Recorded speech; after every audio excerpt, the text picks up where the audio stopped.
Assalamualaikum warahmatullahi wabarakatuh. Good morning everyone. Welcome back to this channel Berani Belajar. Kalian harus berani with me Sukri. So today we're gonna learn about using web service in Python. Jadi ini chapter ke-13 ya dari 15 chapter Python for Everybody yang diajar oleh Dr. Chuck. Nah, jadi kita masuk ke using web service ya. Nah, jadi data on the web.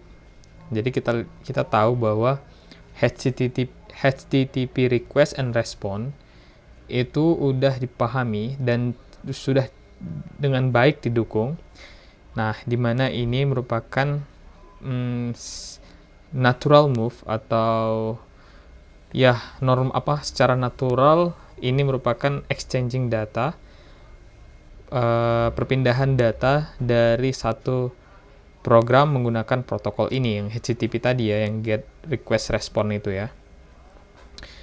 Nah, we need to come up with the agreed way to represent data going between application and across network. Jadi nanti kita perlu sama-sama setuju gimana caranya merepresent data kita yang dikirimkan satu aplikasi ke aplikasi yang melalui network atau melalui internet. There are two commonly used format. Jadi ada dua format yang biasanya digunakan, ada XML dan ada JSON. Nah, jadi kalau sending data across the net itu, jadi kita punya misalnya data kita itu dari Python, misalnya kita ada tipenya itu dictionary. Jadi ini ya producing datanya dari komputer kita. Jadi dapat nanti dia di sini datanya. Nah, kita mau pindahkan dia ke program satunya. Nah, melewati apa? Melewati ini kita sebutkan wire protocol. Wire protocol itu kenapa disebutkan wire? Dia jadi kayak kabel gitu. Jadi penghubung satu satu komputer ke komputer lain gitu ya. Nah, jadi pun wire protocol itu emang nggak harus Python dan dia bentuknya seperti data atau metadata gitu, seperti intermediate protocol ya. Jadi just a text. Jadi nanti kita bicara tadi wire format itu seperti apa. Jadi ini ada Python dictionary, kita ada namanya serialize. Jadi kalau kita punya internal source kita mau pindah ke programnya satunya, maka kita ada namanya serialize. Jadi dia kayak mengubah dulu yang mana nanti datanya itu dapat dipahami oleh bahasa programannya di sisi lainnya gitu ya. Nah, misalnya ini dia intermediate protocol dan bentuknya ya teks ya seperti itu. Jadi nanti dari Python di sini kita serialize kayak gini, kemudian deserialize.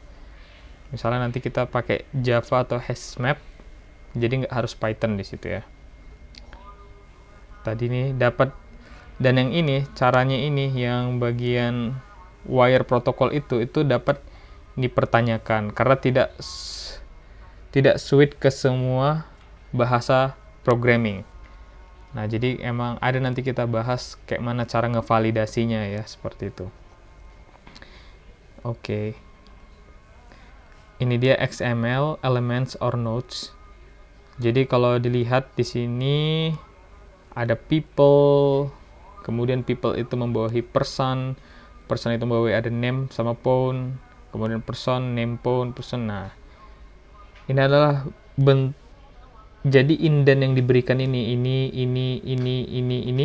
itu sebenarnya kalau dalam programnya sih nggak diperdulikan ya, tapi ini untuk membantu kita biar lebih mudah memahaminya. Ini sebutannya simple element, yang warna ungu adalah complex element. Simple element dia yang ini, dia cuman ada satu, kemudian ada teks, nah satu aja dia. Nah, misalnya phone, teks. Nah, tapi kalau kompleks dia membawahi semua dua misalnya, ataupun bisa lebih dari dua. Misalnya person, name, phone, misalnya email atau age. Nah, seperti itu. Jadi XML singkatan dari Extensible Markup Language.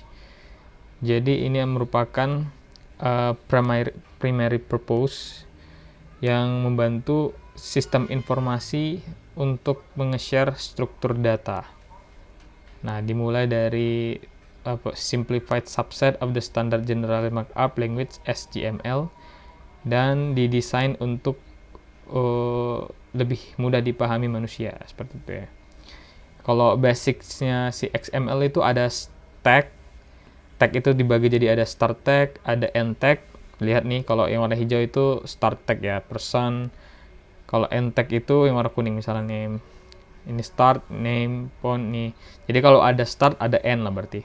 Kemudian ada text content yang warna putih. Kemudian ada attribute. Attribute cara nyariknya dia ada apostrophe. Kemudian ada self closing tag, dia nggak dilanjutkan lagi ya.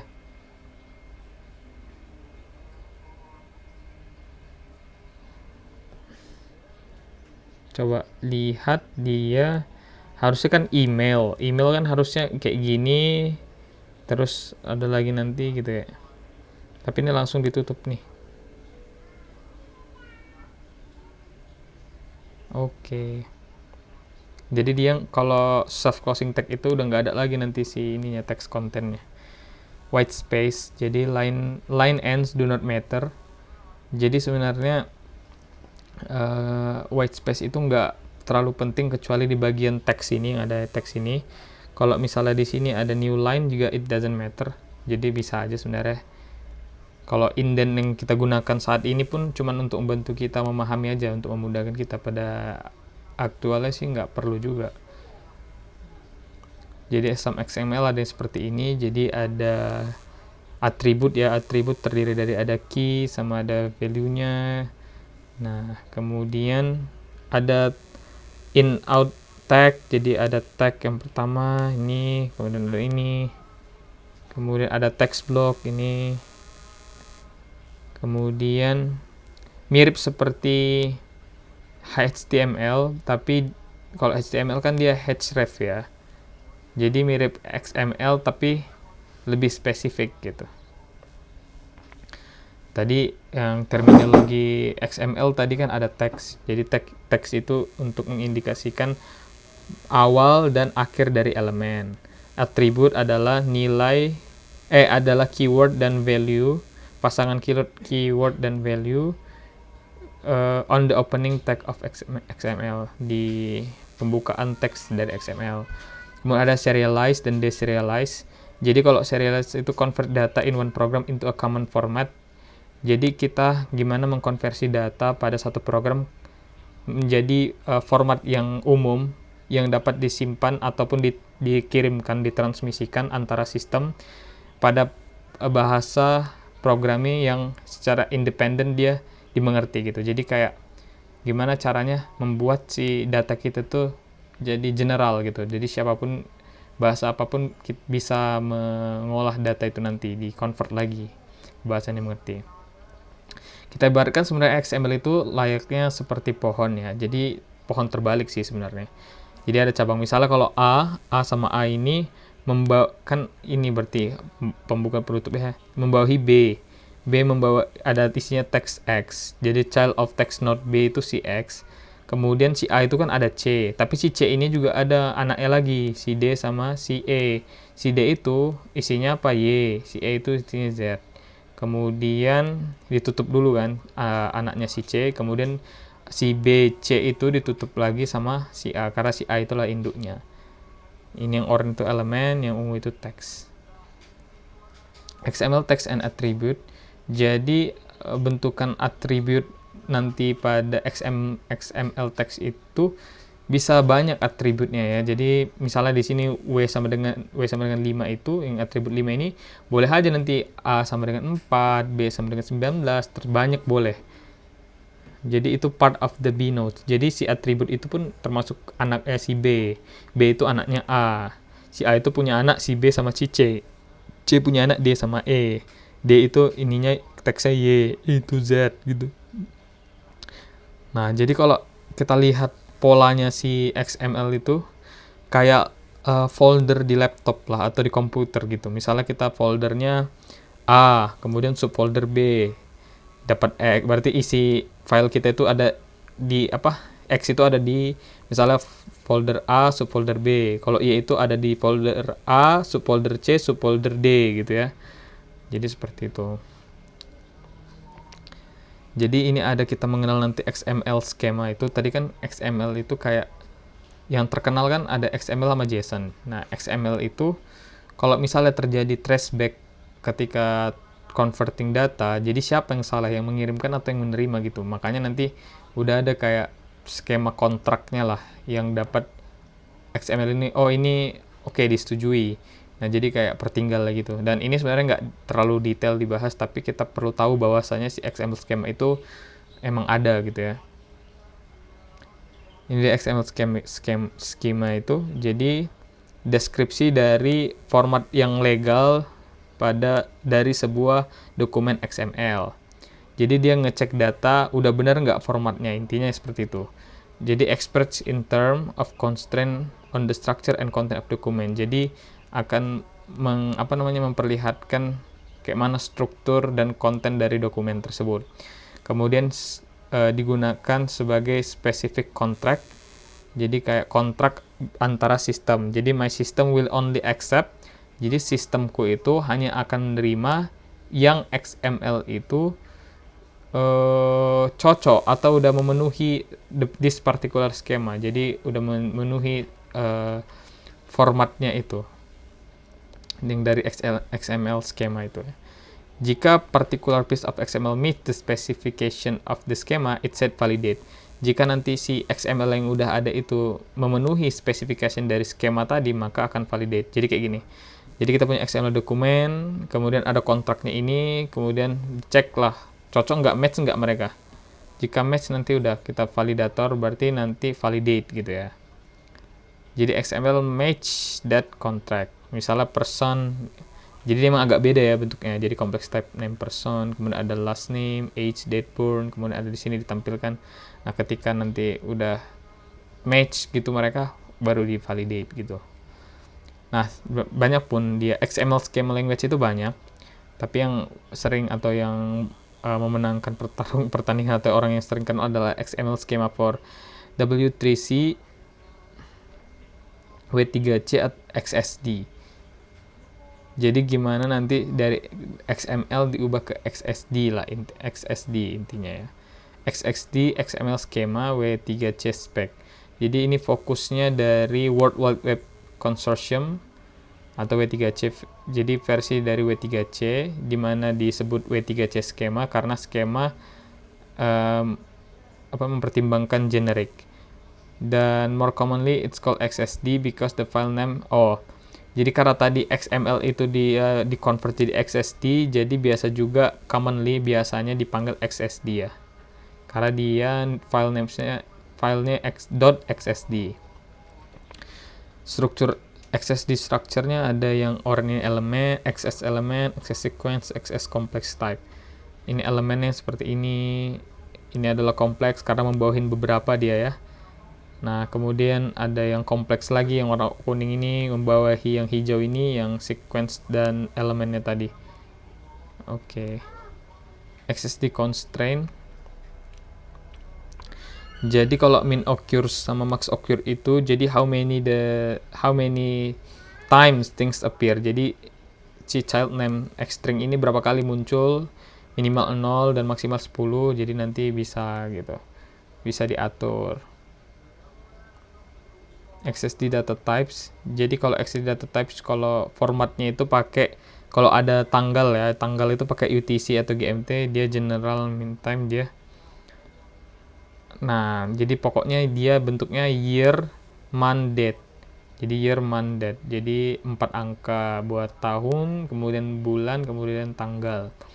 Kemudian dia pakai standar ISO 8601 date time format. Jadi ada year, month, day ini, kemudian T, kemudian 09 30 10 ini time-nya. Kemudian Z itu zone, jadi time zone sebenarnya. Time zone-nya pakai specified UTC atau GMT rather than local time. Jadi kita jarang nggak pakai local time zone, tapi pakai yang GMT atau UTC ya. Ini XSDS sama, jadi ada open open sama end tag. Kemudian ini ada tadi yang berapa banyak kali kita ingin si country itu muncul. Kalau misalnya 0 berarti country nanti nggak muncul. Ini dia yang dihasilkan. XML itu same, jadi kayak ada address, ini sama-sama address. Nah, kemudian recipientnya itu si Mr. Walter. Kemudian house 49, ini kan recipientnya ini. House ini, tapi kenapa tadi si country-nya nggak masuk? Karena tadi ya, karena dia 0 munculnya. Kemudian ada postcode, kemudian ada UK gitu ya. Ini dapat lihat seperti ini juga.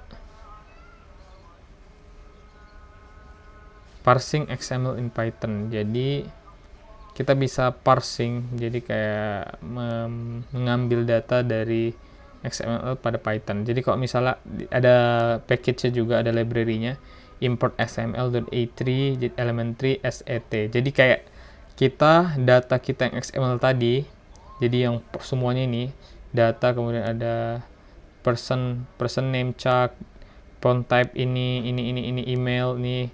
Nah, tapi ini yang email head itu pakai soft closing text ya. Jadi pokoknya dia elementary tadi it from string tadi, jadi mengubah yang string jadi tree. Jadi bentukannya nanti setelah diimport itu nanti bentuknya jadi kayak gini, pohon gini. Jadi yang menyesuaikan dia.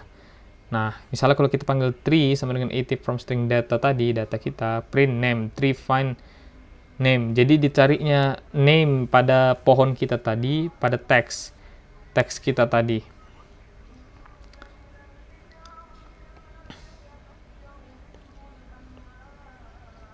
Oke. Oke, misalnya name. Nah, kemudian kan carinya ada yang name. Nah, itu berarti Chuck. Kalau Gmail berarti nanti hide yes gitu. Nah, bisa aja it could be traceback ya. Jadi harus hati-hati juga. Misalnya inilah import XML i3 element set input stuff. Jadi stuffnya ini isinya.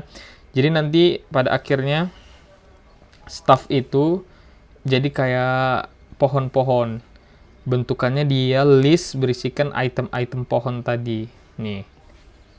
Itu dia.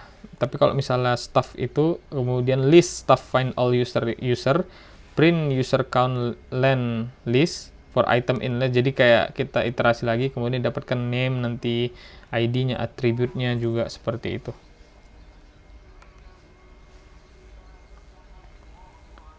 Oke, mungkin itu aja dulu penjelasan mengenai web service ini. Thank you.